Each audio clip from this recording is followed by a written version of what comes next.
Alors il nous fallait adapter les épreuves sportives du concours, puisqu'elles étaient plutôt orientées sur les indicateurs de la condition physique qu'on avait au niveau de la corporation des sapeurs-pompiers. Et donc il fallait les faire évoluer pour arriver à avoir un parcours qui soit plus facile à juger, plus facile à mettre en œuvre, accessible à la majorité des candidats, quelles que soient leurs origines, leur sexe, voilà.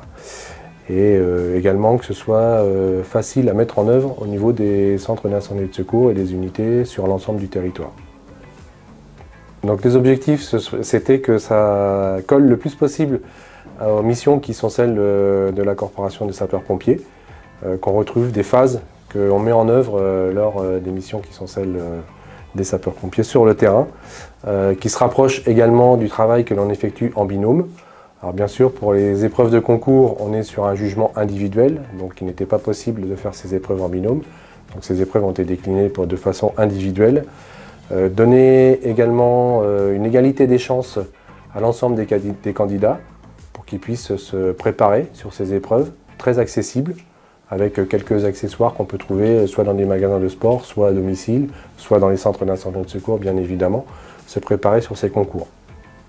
Alors le point de départ, c'est une commande de la Direction générale de la sécurité civile et de la gestion des crises.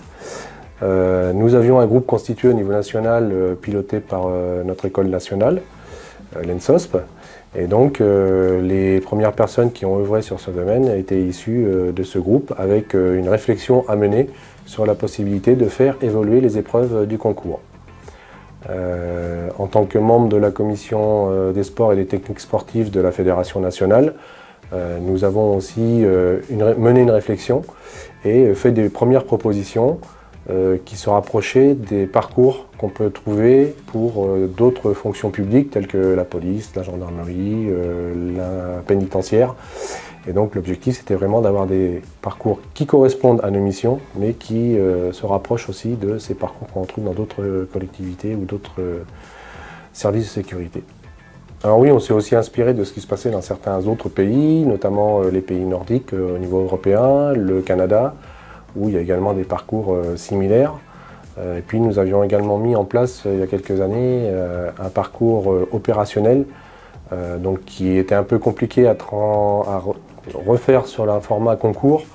Donc il a été simplifié de manière à ce qu'il soit accessible et facilement mis en œuvre pour ce concours.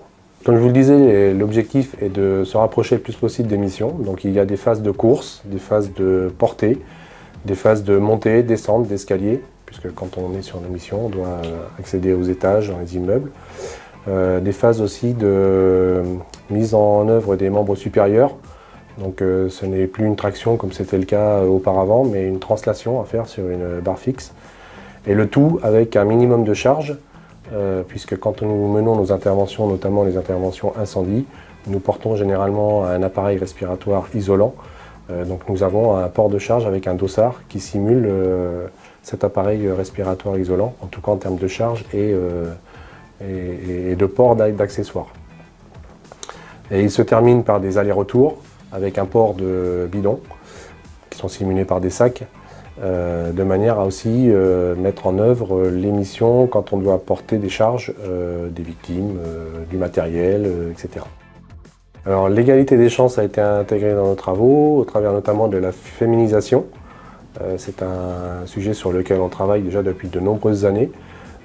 On évolue sur le sujet. Nos sections de jeunes sapeurs-pompiers sont de plus en plus féminisées. On arrive presque à la parité dans certaines sections. Sur la catégorie des sapeurs-pompiers volontaires, on a également une progression intéressante. Par contre, sur la catégorie des sapeurs-pompiers professionnels, on est encore à des niveaux relativement bas, notamment par rapport à nos collègues, encore une fois, de la sécurité, des autres forces de sécurité. Et ces épreuves ont été calquées notamment sur la durée, de manière à être adaptées aussi au personnel féminin et leur donner un maximum de chances de pouvoir accéder ensuite à la profession de sapeur-pompier professionnel. Et ça va même au-delà de la féminisation, puisque ces épreuves sont accessibles à n'importe quel citoyen qui, en le visionnant sur une vidéo ou en regardant les épreuves sur le texte de référence, peuvent très facilement se préparer à ces épreuves et accéder encore une fois à cette profession de sapeur-pompier professionnel. Alors l'ensemble des concours qui ont été organisés dans les différentes zones ont été toutes remontées, enfin en tout cas les données à l'issue du concours, de manière à faire une analyse de ces données, de faire remonter également tout ce qu'il y a pu y avoir comme souci en termes de préparation pendant les épreuves, voire d'accidents ou de chutes qui auraient pu avoir lieu, de manière à pouvoir les adapter lors des prochains concours. Donc un bilan sera effectué dans les prochaines semaines, prochains mois, de manière à, si nécessaire, ajuster certaines parties du parcours. Donc peut-être que ce sera l'ordre qui pourra varier, peut-être que ce sera d'autres domaines. En tout cas, pour l'instant, on a eu de bons retours sur l'ensemble des zones qui ont organisé des concours. Sur les différentes catégories, notamment entre féminine et masculin, on voit que le pourcentage de réussite est acceptable sur l'ensemble de ces épreuves. Donc cette analyse permettra peut-être d'ajuster plutôt l'ordre des épreuves, je pense, mais ça reste encore à finaliser. Alors l'ensemble des encadrants des activités physiques au niveau national avait été informé, en tout cas dans tous les départements qui organisent des concours pour les différentes zones. Et donc ce retour va se faire au travers cette filière d'encadrement des activités physiques, par l'intermédiaire des conseillers techniques de zone, conseillers techniques départementaux et puis de l'ensemble des collègues qui constituent cette filière sportive. La principale évolution, ce serait de retrouver une cohérence sur l'ensemble des épreuves sportives qu'on peut trouver, quels que soient les statuts, donc au niveau des jeunes sapeurs-pompiers, au niveau des sapeurs-pompiers, volontaires ou professionnels, tout au long de la carrière, dans les différentes phases sur lesquelles on aborde ces épreuves sportives. Donc là, le travail a été fait sur les épreuves du concours. Nous menons actuellement un travail pour faire évoluer la partie compétition, puisque nous avions jusqu'ici une compétition qui se déclinait du niveau départemental au niveau national avec le parcours sportif et les épreuves athlétiques.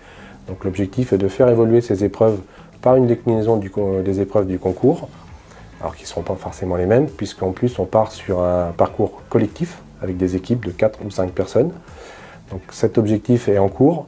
Et ensuite, on voudrait décliner pour les jeunes sapeurs-pompiers un parcours qui leur permettra de faire l'évaluation pour le brevet des jeunes sapeurs-pompiers et même aller jusqu'à les indicateurs de la condition physique, puisque ces parcours, la déclinaison de ces parcours pourrait également servir pour les indicateurs de la condition physique et du coup être utilisés dans le cadre du suivi de la santé des sapeurs-pompiers.